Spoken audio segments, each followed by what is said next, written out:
your thunderstorm warning for the northwestern plants of the thunderstorms were located along a line extending from 8 miles southeast of Benson to near Dunn and are nearly stationary. Hazard, 60 miles per hour wind gusts. Source, radar indicated. Impact, expects damage to roofs, siding, and trees.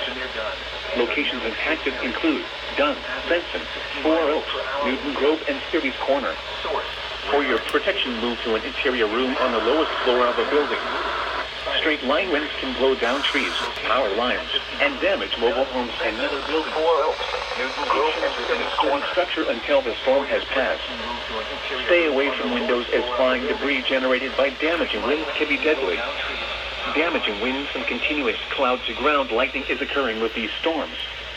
Move indoors immediately. Lightning is one of nature's leading killers. Remember, if you can hear thunder, you are close enough to be struck by lightning. Repeating, a severe thunderstorm warning has been issued until 7:15 p.m. for the following counties in North Carolina: Harnett, Johnston, and Sampson.